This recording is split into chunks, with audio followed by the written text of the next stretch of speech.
So Michael's going to outline sort of some of the substance of what we have in mind, but the origin of this, us wanting to do this, comes about from the fact that every June we do 2 programs for SAIS, one for administrators who are not heads of school, the Administrative Leadership Institute, and then we do what is for us sort of the peak experience of the year, which is a 3-day institute for heads and spouses.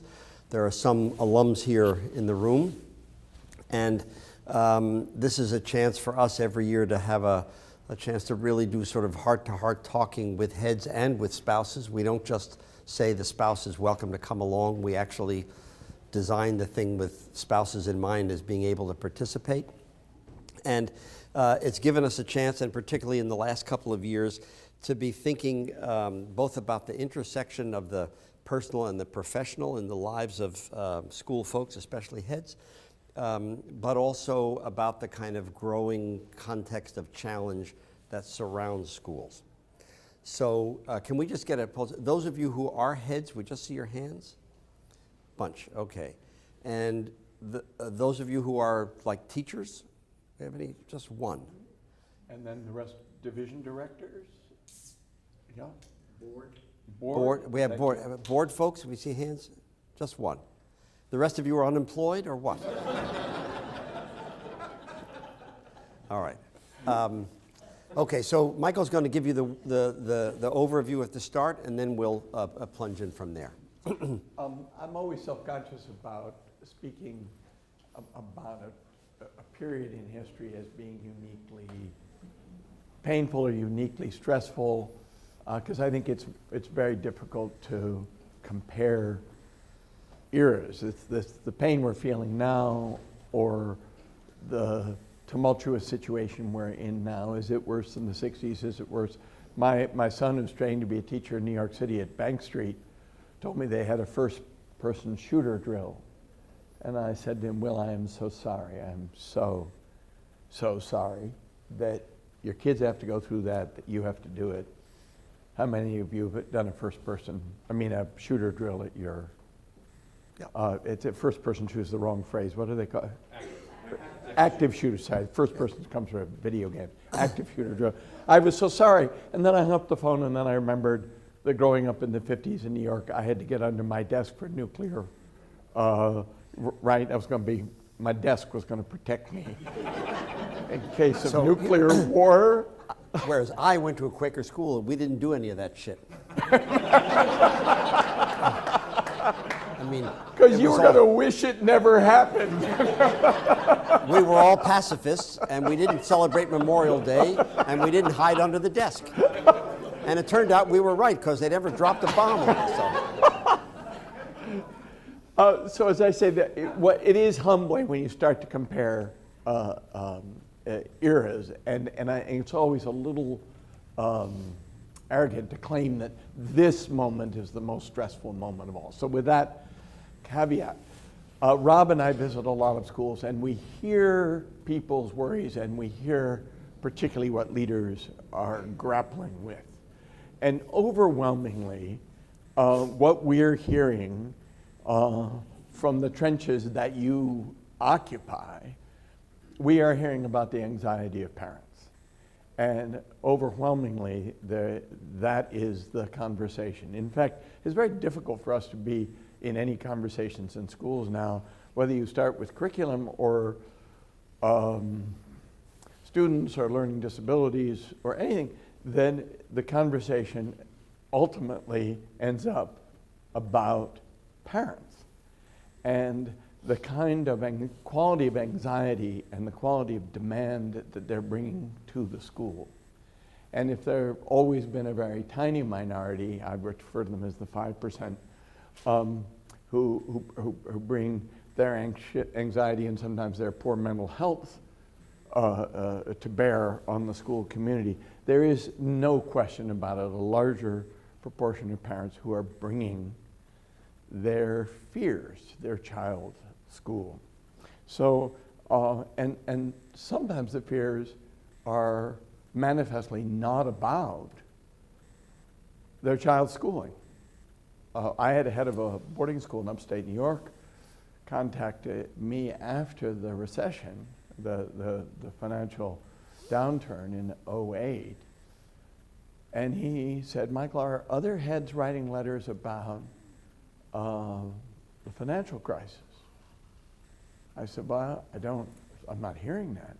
He said, I've just had a parent who called me and said, are you going to be writing a letter about the financial crisis, the downturn of '08?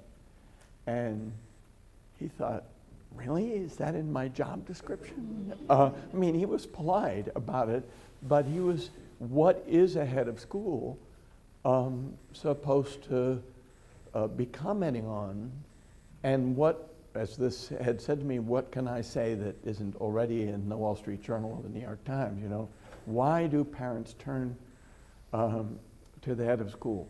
But I don't think, in a time when we're losing social capital, and when many of our parents, particularly the wealthier ones, the upper middle class ones, are quite lonely, the school may be for them their only recognizable community, and the school leader may be the leader of their community. And so they turn to the school leader, and we saw this after 9/11, of course.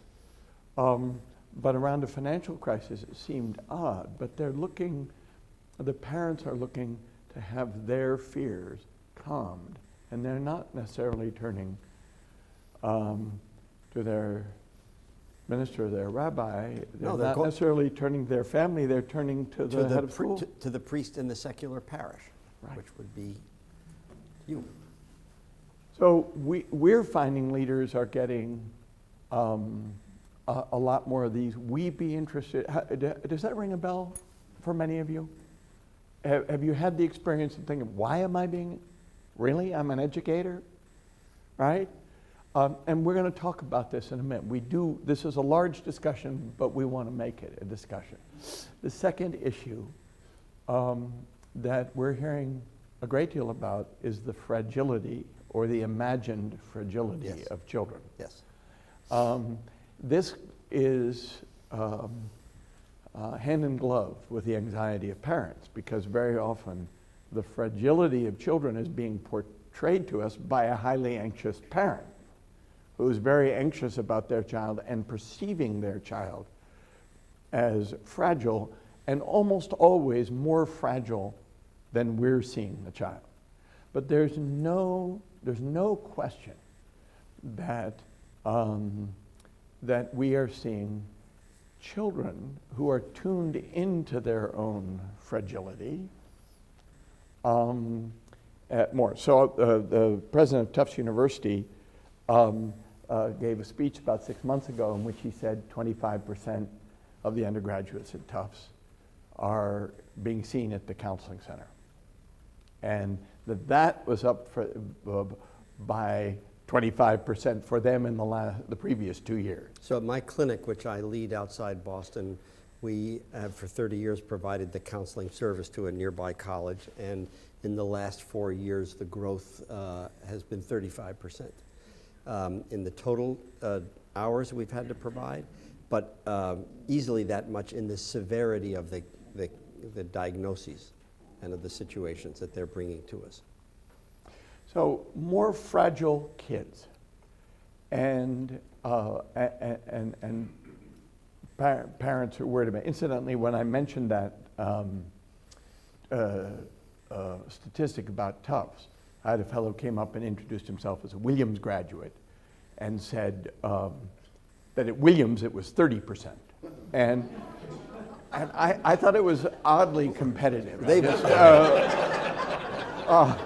They've always been better than Tufts. And I've also had people come up when I've talked about that and said, well, isn't it good that we're identifying kids more, and isn't it just that we have more services? And yes, there's a well-known correlation between providing mental health services and having an increase in people who will seek those services out. So that's an artifact. But working with kids today, they consider themselves more stressed and anxious, and we just heard from Dr. Kang about that stress is the #1 epidemic. I'd never heard that. I'd never heard anybody say it that clearly. #1 health epidemic, but our kids are stressed and are often suffering from depression and anxiety, which are the 2 leading diagnoses in college counseling services. The third thing that Rob and I hear about is a chronic enrollment troubles. I've been in 2 schools in the last 2 weeks where this is, for the leader, a chronic worry. And for those of you who are running elementary schools and middle schools, you've experienced a demographic dip, yes? And the people are just, high schools are feeling good, but their trouble is just a few years away. There are the issues not only of the price of independent schools and the sustainability of this cost, but are there actually the students, or is there a true demographic dip, which there has been? Does anybody know where's dip's about a 3 or 4 year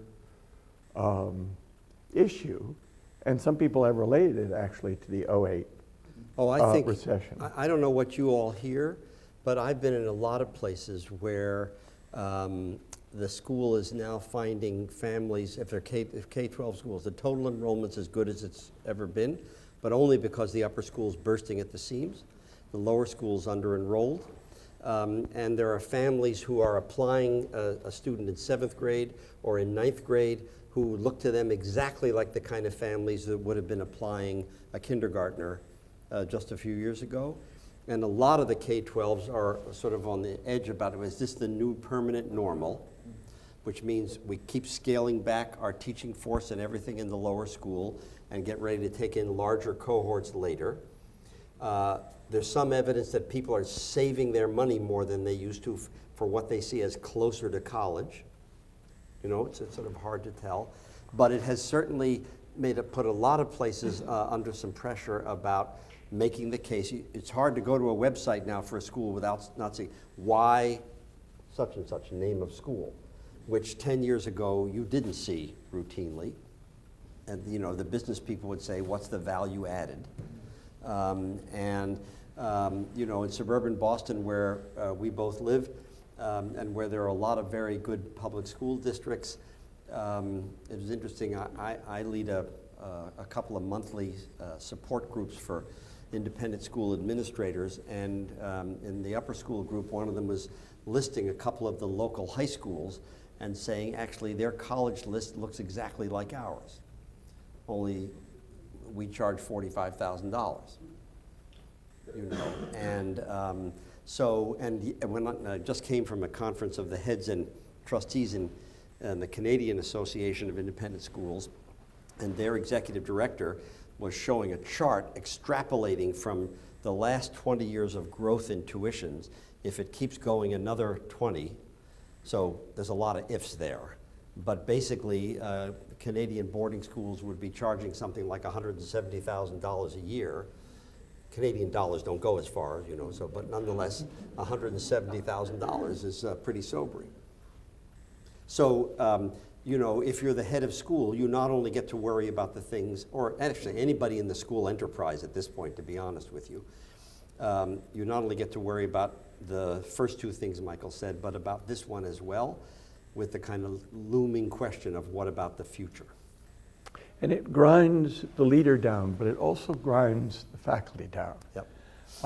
Because there's a sort of a simmering anxiety about, are we going to be needed? Will we have a place in the marketplace? Will the local public school be deemed to be good enough and will beat us on a competitive basis? Yeah. Is there a new charter school opening? Yeah. I went to a school last week in a very wealthy resort community, and I had visited the school twice in the previous 15 years. And I had come away from both of those times thinking, wow, they're pretty set in a community like that. They've got customers. And I came away from it last week knowing that the school is, has these now long-term enrollment worries. And their tuition is much lower. Tuition's much lower than schools in Boston, but as somebody in the faculty said, yeah, but our parents think that tuition is $45,000. They're not accustomed to paying that. They think it's absolutely top dollar, and that's their thinking. And then finally, and I'm going to turn it over to Rob, there is the political split in the country. We have this polarized country, and every school leader I know, dependent on where the geography of her or his school is and what the local politics are, is worried that the political splits in the nation will in some way divide her or his community. And it's pretty evident. I'm the supervising psychologist at Belmont Hill, and Mitt and Ann Romney sent their 4 boys to us. Our board has always had quite a strong Republican representation, but it's in one of the bluest states in the union, and a faculty that's very liberal. I learned my lesson a long time ago when at a faculty board event, the college counselor, Ann Tift, and I were, she of Stratford School down here, she and I were rehearsing our liberal politics and criticizing George W. Bush. And a member of the board turned to us and reminded us that he had been Undersecretary of the Treasury for President Bush. And that was a moment. Right, he was very, very grateful that you, yeah. That was a moment which he handled actually with humor and grace. But the humor and grace seems to have departed the situation. Yep. And the threats, so I had a dinner with our keynote speaker last night, and Simi told me that she had a slide in a talk of an American football player and was talking about concussion threats and into an American audience. And some parent came out of the audience and said, why do you use a football player? I mean, you play ice hockey in Canada, there are concussions in right? And she went, because she had been perceived as attacking America or American football, and it was nothing of the kind. It was for her a medical issue to talk about concussions. But I think we've all had those moments where we've been interpreted as making a political statement when we did not think we were. So I'm done. Okay, so here's the piece about it that I hear a lot about, and I want to see what your take is. So one issue is when there's a divisiveness, for example, about, I don't know, immigration or the Environmental Protection Agency or whatever. But that's one thing. But if you're in a school, it seems to me that the piece that's much more challenging about the split that Michael's mentioning has to do with the sort of breaking of boundaries about how we disagree. And for example, the notable loss of civility. So most of the schools I visit don't necessarily have civility in the mission statement, but they got stuff like respect and a whole lot of values that have to do with how we would treat each other. And in the context where there's been so much vitriol and so much name calling, and at least I'm going to own my perspective about this, we do actually have a president who calls names every day. And whether one agrees with him or not, that's not what I'm talking about now, but the way of the doing of it, so that there's a model out there and which surrounds the school. And in many places, it has caused a couple of kinds of dilemmas. One is that there'll be division within the school community of the kind Michael just mentioned.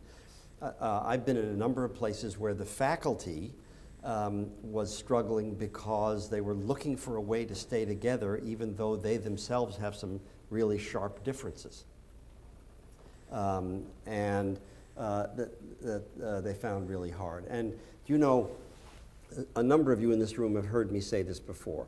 When any of your students, right now, any one of them, graduates from 12th grade, if you attend the ceremony or if you're presiding at it, you pick a student, and at the moment she accepts her diploma, you stop the clock and you go back to the moment she was born. You're looking at roughly 18 years, during which she's been in school 10% of her life. And trust me on this, I've done the math, 10%, not 20, not 25, and not 30. You can give her credit for all the homework she did, all the practicing for teams and plays, whatever, and you can bump the needle. But you can't get it anywhere near 50%. And I don't actually care if the percentage is 90-10 or 80-20 or 70-30. The content of the non-school lives of kids, even before these last couple of years, has increasingly been at odds with the values that most of your schools stand for and want to teach and actually depend on to function as a community.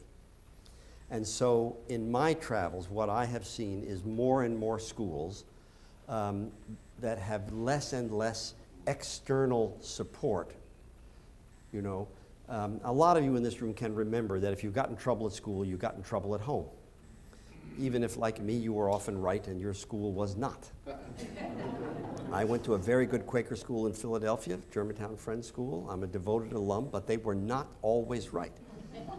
And even, however, when I had the goods on them, my parents weren't that interested. They didn't care that much. And the point is that one of the reasons the stuff from the school worked was that it was in sync with the values in my family, and they were supported in both places. So you had that kind of multiplier effect. And we have less of that we can count on. You all know this. Michael said earlier about the parents. We have more of them who take literally what the kid says when he goes home about what happened. They call up and say, I know he couldn't have done that because he told me so. We got more of them who show up at school, perfectly fine kids, but kids for whom phrases like no you can't, or yes you must, appear to be completely novel events in their lives, or at least the start of a negotiation, right? And a bunch of you heard me say that. We have more of them who say things like we're not paying all this money for her to get a C. It's not a majority, but it's more. Some of the people here know what to do about that because they heard me say it. Those of you who don't, I'm going to tell you. If you ever hear this, or any of your faculty do, here's what you do. A look of frank, overt puzzlement crosses your face. Reach for your pen. You say, I'm going to make a note to speak to the business office. Perhaps we're only charging you the C tuition. So I get to be glib when I say this. But in fact, no, joking aside, there are pieces of this, what Michael has said and what I'm saying this second right now, that we've always had some of, just not in this proportion and not in this kind of larger context. So when you think about an independent school and the sort of values that undergird it, the things that are closest to character, to morality, to spirituality, depending on your school, whatever that is, those kinds of fundamental sort of basics. Most of the places I go, it's harder for heads and other administrators in the school, often harder for teachers as well, to feel like we're able to uphold this. And hard to know how to negotiate things like, how do we preserve freedom of speech, have real robust discussion, and what do we do if the kids start mimicking their elders? And it's a lot easier to use those phrases we've used in the mission and the vision statements about respect for others and stuff like that in a time when we could all take for granted strenuous disagreement, but within certain bounds in the way we would disagree. And when you can't do that, then it's a lot harder to be a school because you don't have a kind of protection that lets you wall you, even if you're a boarding school, that lets you wall yourself off from that larger stuff. So Michael and I have been making a decent living for a long time by reminding you that you've made a lot of bad career decisions to end up where you are. Actually, we're very grateful that you are there, but our experience, as he started off saying, is that the times we're in are making it a lot harder. Now, you know, nobody ever likes to come to a conference and hear someone say to them, you know, you have an easy job. You know, we all like to think, oh, it's getting harder. Actually, for lots of people outside of school, it's getting harder. These issues don't only exist in school, but they certainly exist in school because of the unique nature of it and its task about raising the young. So we thought we would start there. Michael has 6 very solid cures for this that he's going to share with you later. And he's going to take a few minutes to think of them right now. But truly, we're very interested in hearing back from you. What we've done is to share with you the sort of general themes that we hear about from school to school.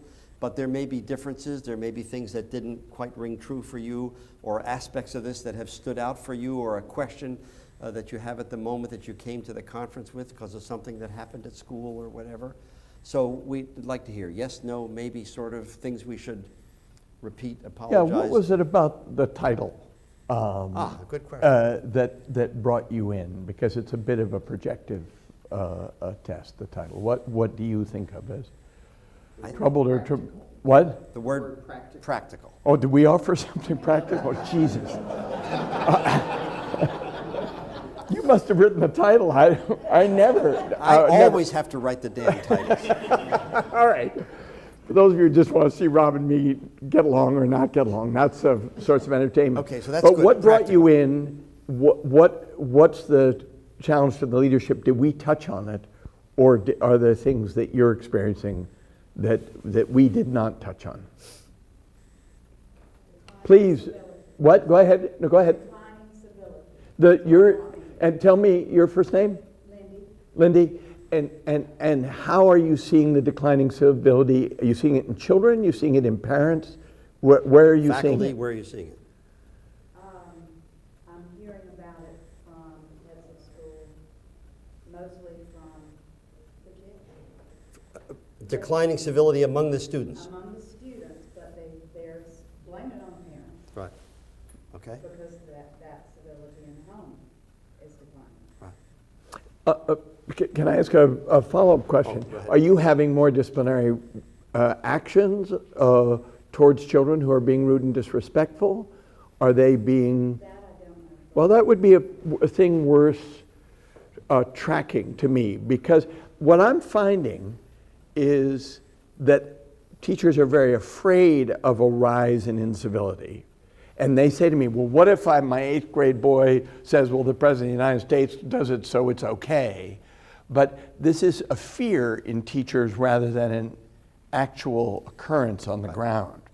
So what I'm saying, where there's a feeling that we're on the edge of an even wider incivility, an epidemic in children, but I don't know if we have the data and the evidence for it yet. It is, but it's a fear in teachers, and that's very real, and they may then over-focus on something when in fact what they're seeing is a routine that's been the routinely disrespectful 8th grade boy that's been around for years, you know?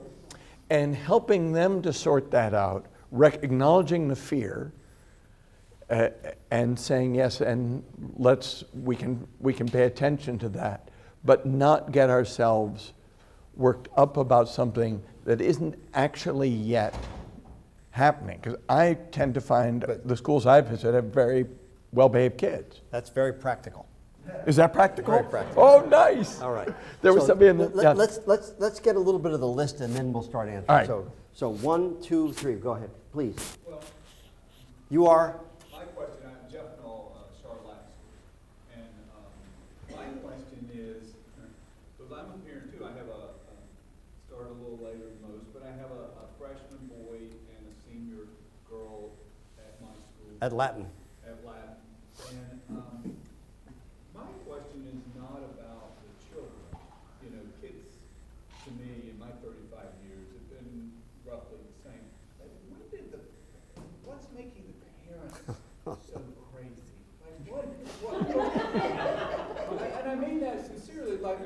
Do you want to find a more direct way to say that, Chad? Why are they so anxious? And I know it well that my child has to get in this one, and then Yeah. they have to be successful. And chill. Okay. And I just think, anyway, All right. my question All right. is not about the children. It's Got it. We will. so That one, it's the children's right, life. that one we can answer. Okay. We Yeah. will. In the moral, Your name. Ross Peters, I'm at St. George's Independent School in Memphis. Uh-huh. Yep. And so in the title Moral and Practical Leadership in Yep. Contentious Times, what I'm thinking about is where does leadership stand when we're being asked to be standing steady, but we're not allowed to stand, in other words, how to be placed in our community. Wait, just finish that. You're not allowed to stand, What's that? you started to say we're not allowed to stand, Well, I think that we're caught between poles. yeah? And Which are? so Name- how to be not just chafing the wind, and how to stand for something. Standing for stability is something, but even that begins to sound politicized. Yep. We have to be honest, and you refer to this. It would be virtually impossible, given the guidelines of our community and our values, to have our president speak in it. Yeah. And so it's hard to figure out where to be. Yep. Without offending some of your parent body or without appearing to take. So what you're saying, Ross, is that if I take a moral stand, somebody's going to hear it as a political attack on them. And we do, I mean, we need to be strong enough to stand in those spaces, but it's like the image I saw somewhere recently of the guy who runs, the person who runs up the hill and suddenly has 350 arrows in their body, from head to foot. It's a nice image of headship. Saint Sebastian on the run. Being in head doesn't mean being in battle. Yes. Yeah. And yet that is the temporary condition we can find ourselves. Yep. Yep. Okay, we're going to keep going. We're coming across. You and then we're going over here. Penny Mark from Equal School. Just to add to that, first of all, in defence of the American child, I find American children in the South super civil. So I don't think we necessarily have a problem with children, but just to add to your point, external visitors into school, how do we maintain political neutrality and hold the moral ground? I think help us stand firm. Just to give you a hypothetical scenario. Which happened at some school. Which I'm sure it did. But when you have an external guest in, and there are people standing, and they make a politically inflammatory comment, you may find yourself hypothetically, for the first time you're outspoken on, in a struggle position. Because actually you want to take another stand, but how do you do so in a way that maintains the continuity of the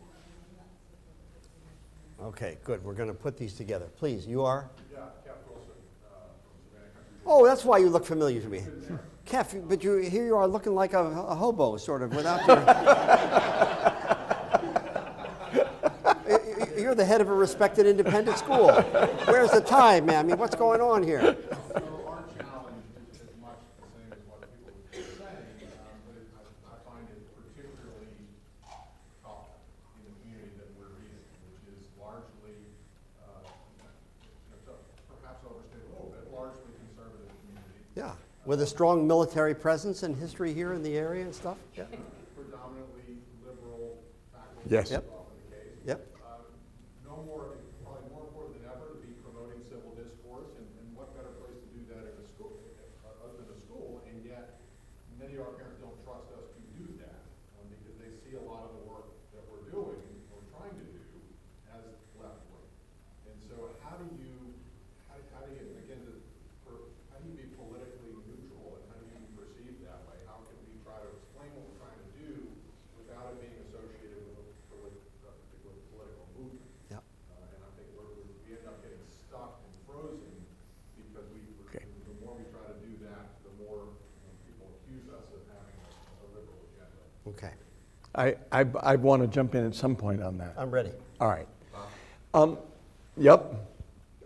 Please, and then we'll come back there. Yes. I'd like to hear you address the social media multiplier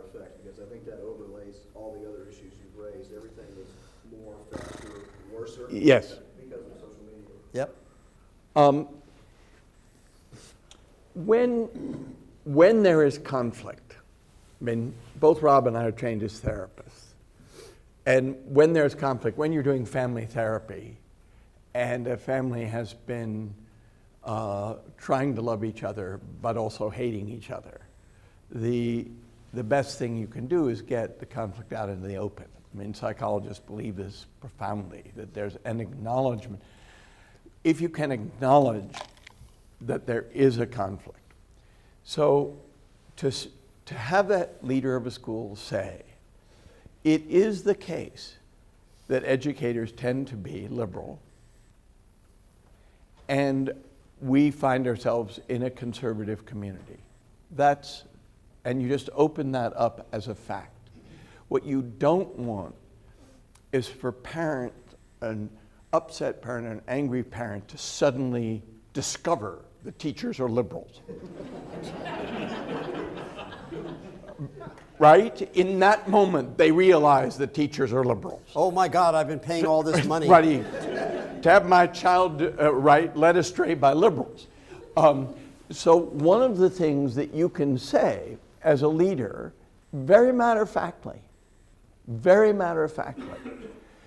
at a parent gathering and also to a teacher gathering, is to say, we've got to split. And most schools do, if they're in a conservative community. It's not a problem in Cambridge, Massachusetts. Well, actually, in Cambridge, Massachusetts, there are some schools that have a couple of very conservative parents who feel completely shut out. Yeah. Because everybody else is wearing Birkenstocks and long skirts and whatnot and voting left. No, And serious. they can feel isolated. They can feel isolated, and I mean, it can happen anywhere. Yeah. Many years ago, I was at a school in Salt Lake City, Utah, Roland Hall. Yeah, Roland Hall. And it was considered the non-Mormon independent school. But I did a meeting with the faculty about these issues, and the Mormons on the faculty felt consistently disparaged and consistently disparaged. That'll capture it. Because those Episcopalians, you know what they're like. That's right. It's an Episcopal school, and they were disparaging Mormons. One of the things that you can say as a leader, if you say it early and allude to it fairly often, is that this is the state of the school, and it may always have been. It's not this special, terrible moment. And that it has managed to be a community successfully for many years. And the split may now be a little inflamed because of the national politics, but this is not new. This is survivable, and it's survivable with mutual respect and civility, and then you offer the ways in which Hispanic Country Day can give people a way forward to be a community even in difficult times. So I'm somebody who believes schools should try and be utopian communities in an imperfect world. They can never get there, but they should try and be it. And you can offer a vision. It's just very hard to do this in reaction to an incident. You kind of have to preempt it. So here's a way to think about this, which at least I find practical and speaks to a couple of these. So I think it is useful, Michael's right on here, to get out in front early and often, instead of waiting for something to happen. And I think what can often be useful, at least I have found it so, is this. If you think to yourself, what would I say if I just said it? I didn't worry about offending people. I was just going to I'm going to call it defend the school's values, promote the school's values. That's what I was, right? What would that be? And I like to let myself hear that out loud. I actually sometimes stand in a mirror and look at myself say it. And I just say it. And then instead of fudging it and weaseling around it, I try to frame it. And that's what Michael was sort of giving you an example of. So you frame something when you put something around it that makes it more hearable. So when he suggests that, Kef, that you say, so we have a dilemma here, I just want you to hear me out for a couple of minutes, because it's very important to me, as the head of the school, to remind us all of what we're here for with our students. And I want to keep the focus on our students, our students, our students, because as long as you're doing that, trying to be the voice of the school's covenant, that's how I think of it, on behalf of the kids, you can say a lot more than if you say things like, we've had some parents who've been unfriendly to other parents here. But if the framing was, we as adults, if we're going to be a community, in a community, what actually happens in my view, the part of Michael's utopia, is this. The adults don't just preach stuff at kids, they model stuff. And I think you have a right, you could say it's a duty, but you have a right to be able to say, we need to model for our children the values this school teaches and that you've chosen by coming here. So this isn't going to be always easy, and it can be, sometimes it's rough, and sometimes we make a mistake and we got to back up, but we need to keep our eye on this. And when you do that, to me, not everybody will love it, but you've had a much better chance of limiting some stuff, and then when something happens and you do need to intervene, you're able to remind people. And if the faculty sees this, and if the board is with you on this, right, then there's a sort of a common message being delivered, and the faculty feel more supported, you know. And it does mean sometimes that you need to say to some teachers, no, you can't say that. You can't actually proselytize in front of your 11th graders or whatever, no matter what you're proselytizing about. And you need to be the defender of the values, which was always true, it just that it didn't used to be so hard. And when you step up in this kind of way, a part of what you do is preempt. I think that's what you're telling. You're preempting some of what could otherwise happen. And, you know, we're all hanging by a thread, you know. You don't know exactly what crazy person who slipped through the admissions net is plotting at the moment. So something could go amiss, you know. So what we're talking about is cutting down the odds of that. And to me, where it begins is, if I were going to speak as the voice of the school's covenant, what would I say? And then I would think about doing that more than once, and especially if something happened, I would do it. And I would try to frame it in that way. And I think what Michael's really right on, you're sort of putting the cards and you say, you know, we have a dilemma here. The country has a dilemma, and we're not immune. But what we're really about here is helping these boys and girls, these children grow up. I don't like using phrases like young men and women. I like to remind parents that they're parents. Helping them grow up. That's what we're all about here. And the way we do that, as you know, is bump, bump, bump.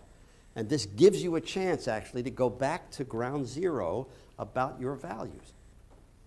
Now, that works for extremely high percentage, except for the crazy parents. And the crazy parents are, that's a larger slice. It's not a majority. That we have a loving, conscientious, and really nice people, the vast majority of the parents in our schools. What we have increasingly is a group of people who are lonely, have no other community, may not have family around them, and they're truly isolated. They may also be mentally ill. But being isolated makes you mental. It can, you know, I was, one of my very first consulting jobs was at Concord Academy, and I was watching the way different people ran dorms. And the dorm parents who ran dorms and were loving and had kids in and had dinners and were very close to the kids had fewer mental health symptoms than badly run dorms. The dorms where people weren't connected, where there was disinterest at the top, Great point. meant that you had more outbreaks of psychiatric symptoms in the kids. It was very, very clear the way it played out, because some dorms had just many more sick kids. But the loss of social capital and the way that people are living online and separated from each other, and we heard Dr. Kang this morning saying, there are people not seeing enough eyeballs in a day. And those are the people often coming to the school frantic, lonely, insecure, because all of a sudden they have a child. They've had a huge amount of financial control over their lives, and things work for them in an upper middle class way, but their child makes them feel exposed and vulnerable. And they can't bear the helplessness of parenting, and they don't have a group of neighbors around them. So don't worry about it. My son went to, they're not seeing that. They're all in their McMansions and they're isolated. And so they come to us and they are frantic. There's no question there's an uptick of anxiety still extant in our schools as a result of the '08 recession. Many people it was like a near-death experience for them.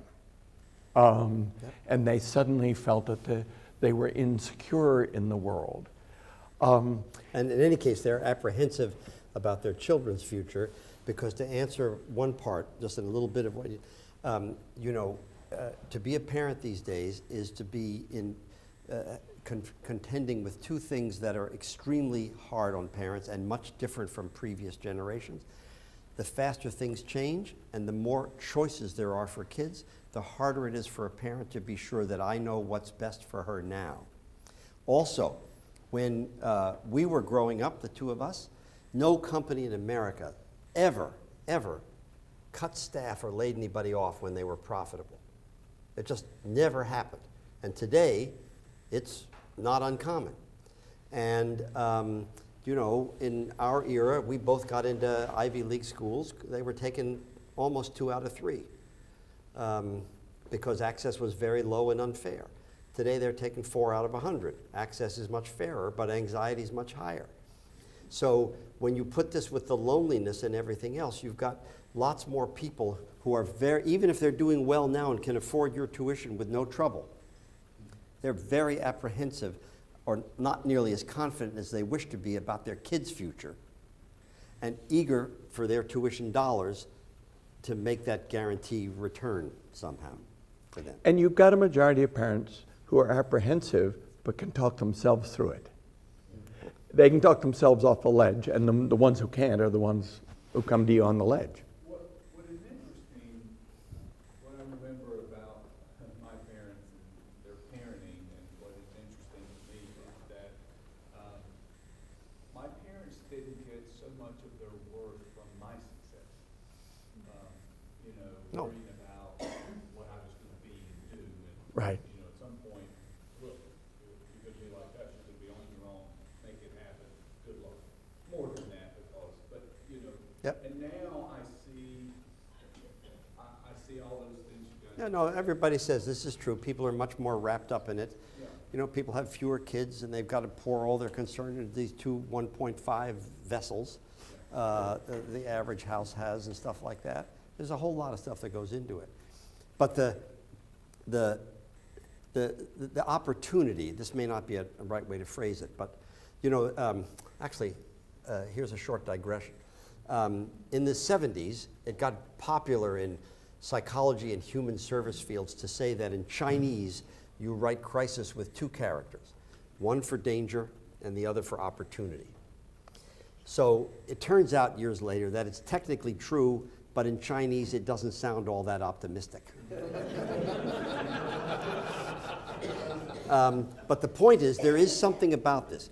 So there is, in a curious way, an opportunity here amidst all the challenge, which is actually to reassert, and to me it's actually a need, a lot more clearly from the get-go, what I think of as this. At our school, what makes us us? What are the essential non-negotiables that define our school? Not what are all the things we believe that are good on that long mission statement and the associated documents, but what's most essential. And I think it has always been important, but for the market reasons that we talked about earlier, and for these, whatever you want to call them, moral and political reasons, I think it makes more sense than ever to be clear about what makes us us. What are the minimum non-negotiables that define this place? And when the leaders of the school, and I'm including the board in this, I think the board needs to be shoulder to shoulder with the head, and I think there needs to be a chance for the faculty to know what this message is, and it needs to be repeated early and often. So that when you say to somebody, we don't do that here, it's actually true. It's not just something you say because you don't like what they did that minute, but it's really true. So, one way to simplify it, it's not easy, but one way to simplify this challenge is to be as clear as you can. And I'm going to say something else for heads, for those of you who are heads here. At a certain point, finally, it's your school. And I think you have a right, if there's something in your gut that you simply cannot stand, to do something about it. You have a right to say, I can't lead this school if I'm going to have to do that. And you and the board will have to sort that out. Byron, you've been very patient. Another challenge that I see that hasn't come up yet. Yep. Is, it seems to me like we are all weary, and we are all just on the verge of being offended if we're not always offended. And so, as the head of school, I don't know how you can say that. Go ahead. We've talked a lot about parents, but I find it interesting on the faculty. Now, split the faculty can be on what offends one group versus another one. In particular, what's interesting to me is the generational divide. Yep. Things that older faculty just think are funny, Yep. that the younger faculty just take so incredibly seriously. I know, it's why I got to hang it up soon. I mean, you're really running at the end of the line here with people who are going to find your shtick funny. No kidding. you think I don't know this? Boom! Boom! The young people just might be offended. You think I don't know He this? really hurt you there, Rob. And I think in part it's because the No, I got a letter from somebody the other day who didn't like a joke I made anything, and I felt like writing back, lighten up. But I thought to myself, no, Michael, no, I'm serious about it actually too, that there's no question that there's a generational, and I'm glad you mentioned it because we didn't. There certainly is. and that puts the head in a really difficult Yes. spot because you can't apologize for every time somebody's offended Right. without making that your full-time job. Right. Yeah. And if you're used to running a boys' school where humor is often really a powerful social, well, yes, but if you start then restraining your humor, Yep. it deprives you of Life a. right out of the blade. See, I'm with you, Bart. I'm with you, Bart. So I want to tell you a story. I was talking to a camp director last week. He runs a camp, which is one of those where they sign up and you send your children on wilderness adventures, those kinds of things. That is, you choose to send your child away to a foreign country, a national park, to climb a mountain, to kayak down a river. You choose to. And he said he was talking to a mother whose son was in his program. I mean, this was the program. No, you're right.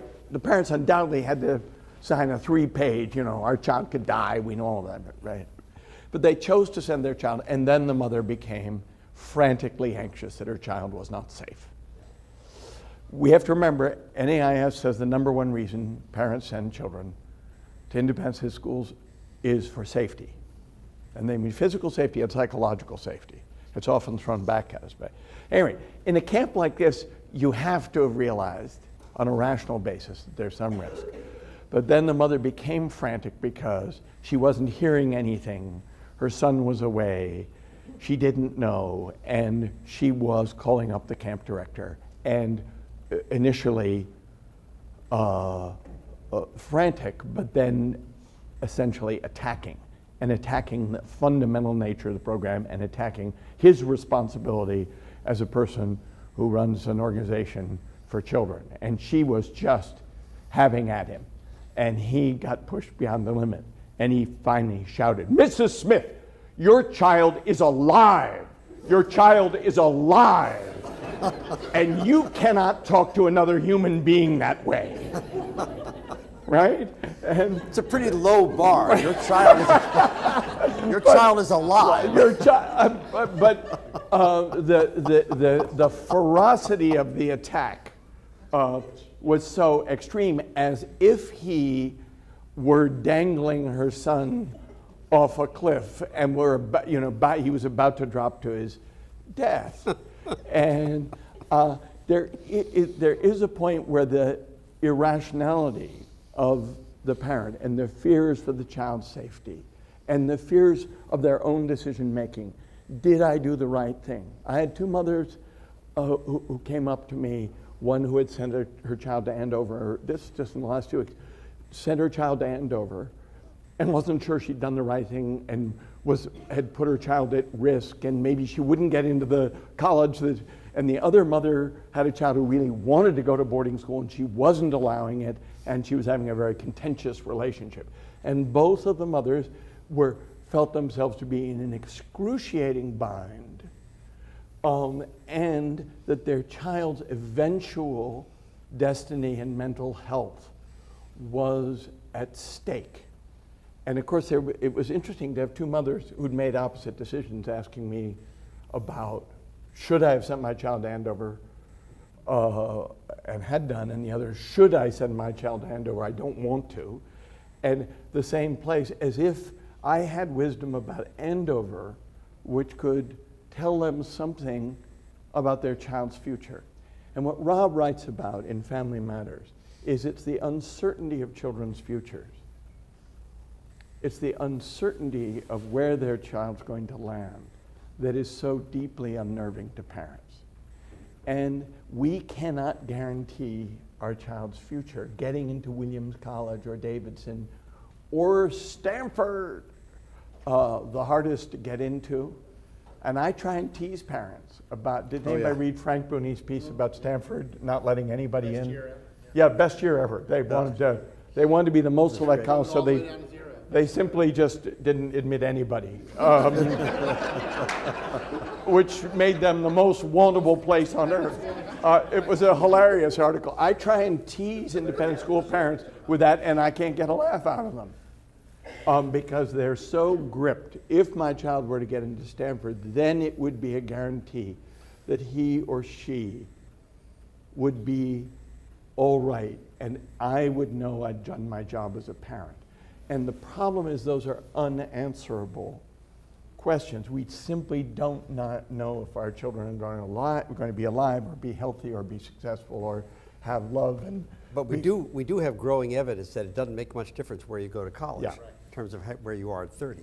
Yeah. The Gallup poll has fascinating stuff about this. So having said some things about what you could do, it occurred to me when Michael was just responding to you, Byron, that there's a flip side of this, which some of you here have heard the two of us talk about at the Heads Institute that we do. So sometimes when parents will put you on the spot, whether it's about something political or liberal teachers or the kid and where she's going or where they're going to get into, there are a lot more parents now who have, as you don't need us to tell you, have a much more transactional relationship with the school, who feel their tuition dollars are purchasing a service or indeed an outcome to which they're entitled, more than we used to have before, partially, actually directly because of this anxiety. But there are also, one dilemma that runs rampant in education, in my experience, is that if parents or anybody else challenges the school and the educator in a demanding way, people feel obliged to answer. obliged to explain, obliged to fix it. A lot of times you can't, the way Michael just said. So what both of us have come to realize, a lot of times it's better not to try right away, but simply to listen and do what you would do if it were a student. Because if it were a student, I say this to teachers all the time, they wouldn't have any hesitation about what they would do. If it's a parent, they often do. So the parent says, you know, should I send them whatever to Andover or not to Andover or whatever? You can say, well, I know 3 people who went to Andover. It's a fine place. It's not for everybody. Da, da, da. Or you can say, what's your concern? And if you're willing to ask a couple of questions, essentially, what are you worried about? We always are talking about this. What are your hopes and wishes for your child, and what are your fears if they don't come true? And you may be pretty sure that you know, but if you can get them to say it, you will often cut through the sort of bristling, defensive, attacking sort of dynamic that will go on in the discussion. And all you have to do is ask a couple of questions back. What makes you ask? What are you worried about? And if that did happen, and if he didn't get into Stanford, what then?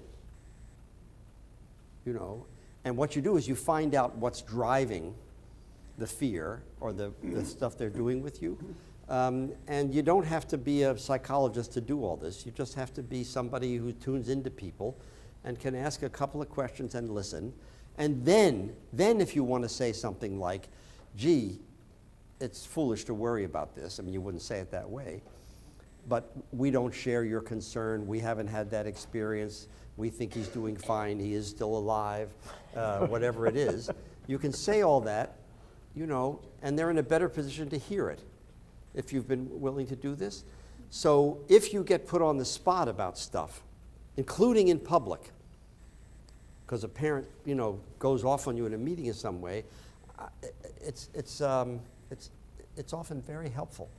And it gets you out of the trap of trying to convince somebody of something, and they just keep saying no, no, no, no, no, no, no. Right? And so to me, this is also actually, to be honest with you, Connor, a practical thing to do. It's gotten me out of tons of jams, especially when I didn't have any idea what the hell I was going to say. I could say something like, gee, why do you ask? I'm thinking. And what I'm hoping for, when I say, what were you imagining? What were you hoping for? Yep. What are you afraid of? What are you afraid will happen if we can't do this outrageous request of yours? And what I'm hoping for, and sometimes you get, is a parent saying, well, I guess I'm just so anxious. At which point you're I say, telling me. No, that's what I'm thinking. Yeah. What I say is, Mrs. Smith, I so appreciate your honesty. Yes. I so appreciate your honesty. You underline it, highlight it, you say, and thank them for it. And where they finally say, yeah. I know you've been running a good school for, hundreds of years, but it unnerved me so to send my boy to you that I just panicked and I had to attack you. Well, and I was just anxious. Thank you for your honesty. I really appreciate it. Really appreciate it, and I was so glad to lose 20 minutes of my life that I'll never get back. But you have to spend it. You do. You have to and spend that's it. your job. So can we check in? Are there things we haven't addressed? We got about 15, 20 more minutes. Things you want to... Here's a hand. Please. I think you mentioned this early on. Right. And this may sound provocative. Oh, go ahead. Let's just finish. What's your name? My name's Derek Willard. Thank you. If you're going to be provocative, I want a name. So I think that the title, I came because it said Contentious Times. Yes. So let me frame it this way. I have a daughter who's 18. For whatever reason, we got hung up on Ken Burns' stuff that's on Netflix now, right? So we watched the whole Vietnam series. How many people have seen it? Yeah. Okay. So we're having this discussion about what it means to live in contentious times. Yes. Yeah. And my daughter and I see that. And she's kind of having this moment where it's like, wait a minute, are these contentious times? People were killing each other. Yeah. People were calling the president a liar. People, Yep. like, and again, I was born in '68, full disclosure, I have no memory of this. Yep. I do. Right, so what's your take on that? There's a, Oh, there is a- it was contentious and scary, but very different. Okay, so I'd love to hear something about that, because I think blowing it up here. I think we have a tendency as we get older to say, kids these days. Yes. Yeah, no, I know. And, Derek, you it's know, true. Gosh, things are, But you're trying to take things away are Rob so from my much- living here. Where, So you're exactly right. It's always a tendency, no question. And a couple of weeks back, there was a review in the Sunday Times book review of a book that apparently traces 70 incidents of violence on the floor of Congress between 1830 and 1860. So there's no question that things have been tumultuous before and not just now. And there's no question for those of us who lived through it that it was tumultuous then. There were things that were different, and we had actually, at that point, we had for a while, an actual criminal in the White House, and Nixon and whatnot. But he kept most of his vitriol private, and he wasn't actually insulting people daily and calling his opponents names daily. He was trying to keep Washington Post reporters from ever coming into the White House again privately and stuff like that. There were differences in a way, but it's to me very well taken that this is hardly the first tumultuous time in America. It's sharply different from what we've had, and that's one thing that we always react more to the kind of recent changes than to. And since you were born in '68, it's not going to make. We can say to you, well, it was really something then, but all you know is Ken Burns, right? You didn't live through it, so there is a risk. Clearly, the old always complain about the young. As far as we can tell, every generation throughout history is worse than the one before it. So for thousands and thousands of years, the trend has been steadily downhill, you would think. what I love is that Socrates wrote that he was very worried about the adolescents Yes. of his day because they were obsessed with lust and honor. So And today, they it's- were only interested in sex and fighting. Can you Right. imagine? And didn't respect their elders. Didn't respect their elders, yeah. And please understand, I'm not trying to win a point. Yeah, we didn't take it that way. we didn't Right. assume that. In those times, school leaders had to stand up, right, and display good moral and practical leadership Well, too. Yeah, although there was much less stuff that hit the school, Okay. like elementary schools. You didn't have parents going after each other at school meetings and stuff like that, the way we've had these last couple of years. Yeah, Um, and we didn't address Rob's thing about, there's no question, it does speed, the slow-moving conflicts have always existed in schools. Rob and I've been attending to those for many years. The technology has speeded up. The question I don't know is whether, in absolute terms, it makes it so much worse. It just, it moves it faster. It does, but I think as a leader, you have to say more things in advance. When there's an outbreak of contentiousness in parents, I'm going to call people in. Because I'm trying to maintain a civil community here. You should know that gossip is not free here. If you're running down the school, running down each other, I want to pay attention to the children, but I'll sometimes pay attention to the parents, right? And I think the hunger, let's go back to my very first example. The father who'd written to the boarding school headmaster and asked him about the financial crisis. The father was undone in some way, and he was looking for reassurance and moral leadership. Reassurance doesn't really work, but moral leadership really does work. And I'll give you an example out of the financial crisis. I was consulting to a school which had many, many wealthy parents in the financial industry. And there were, not as many as people were rumored, but there were some parents in the school who were wiped out, just wiped out financially.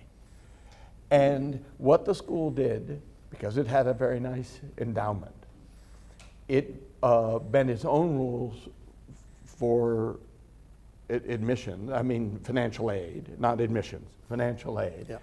And they went to those families and they said, we know you've taken a huge hit. We're going to reach into our endowment and we're going to see your kids through this. It had a profoundly calming effect on the whole school, because there was this New York school thing. We were so hit by the financial, well, it turned out it wasn't 18 families, but it was a few families. I can't remember the absolute number. And the school did what it could do to take care of their children and see that their children were able to finish their education at that school. Nobody was thrown out on the street. And that had a profound, that's moral leadership to me, with a little money, but it's moral leadership. Well, actually, I'm sitting here looking at Jack Hall, who's done something of a different kind that had moral leadership in it, right? At your I told school. you, Jack, we were going to get you to speak. No, I'm serious. No, because you were willing actually to stand up for the school's principles in a way that was really important to you and to the school, right? And even at some cost to the school in the short run, for sure. Right? Because parents were upset about bathroom policies and transgender stuff and things like that, right? Right? He had a transgender student. Yeah.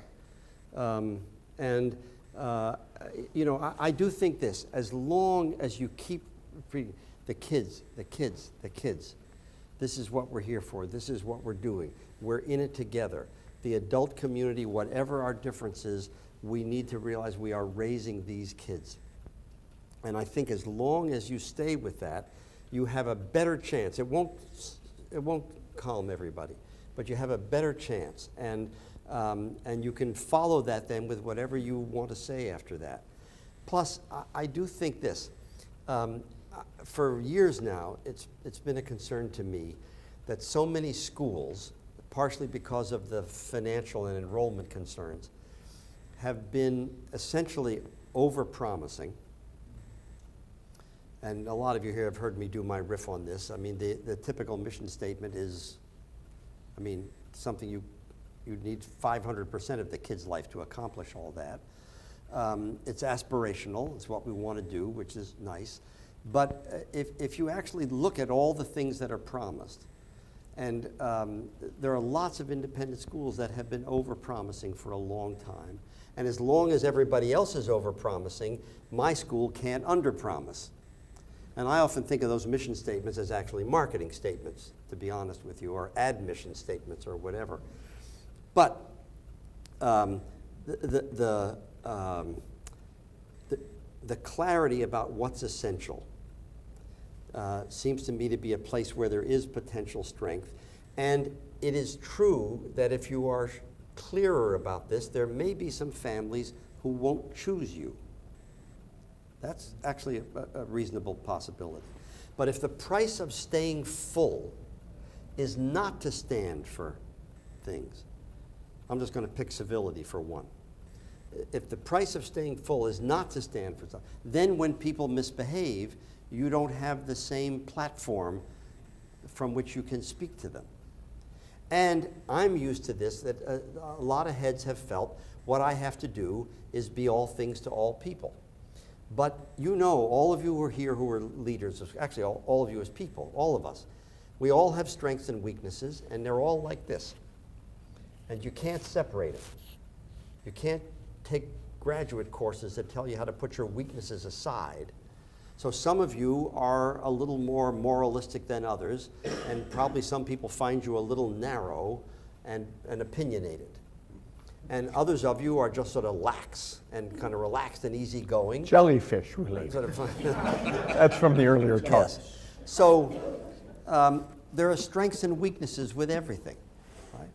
And my experience is that the more that a head of school is herself or himself, over time, the more people get used to it. So, plus, we haven't said this, lurking behind all this is a wonderful piece of good news, which is fewer and fewer people are interested in being a head of school. Fewer and fewer, right? Which means you should do what you want and let them come get you. Because what happens, what's the worst case scenario? Interim. Right? You get fired. You get fired. Oh, I guess that's a punishment. Somebody else has to come. So the Carney Sandos of the world make money on that. The person who replaces you is going to get paid more than you because no one else would do the job after you got bounced. You'll immediately end up in the finals of someone else's search, and you'll make more than that person. It's a win-win-win. Everybody's... I mean, joking aside, nobody wants to. But in fact, there's something to be said for, especially when you've been there, for putting your stamp on the school. And this is a way to think about doing it without being dictatorial and harsh and disrespectful to people, but being really clear about what makes us us, how we do school here, as opposed to promising to heal the sick and raise the dead, and not stand for anything. Couple more questions? We've stunned you, have we? So you talk about the problem. Are there other things that we do to add to this anxiety? So one of the things I worry a lot about is these college lists. College Yes. lists. Okay. So what are the things that we should really look closely at in terms of our mostly marketing practices that are exacerbating this problem rather than tamping it down? Yeah, there's a school I work with in New York, and they have some of the most impressive college admits, has to do with the Upper East Side of New York, but their college list starts with Harvard, Yale, and Princeton. And that's really unfortunate to me. It's really unfortunate, and I brought it up to the college counselor. He said, I tried to change it, and the board insists on it. And that's a misguided board, and that's a college counselor whose instance. I was at a school recently, and as a result of a new marketing person brought on board because of enrollment issues, they published the college list with every child's name. No. I was at a school and they told me that at their graduation ceremony, they announced the college as they hand somebody the diploma. I couldn't check my tongue, and I said, shame on you. And I realized I was never going to be invited back there. And not just because he's old and they're young. If that kind of thing, that's where we're colluding.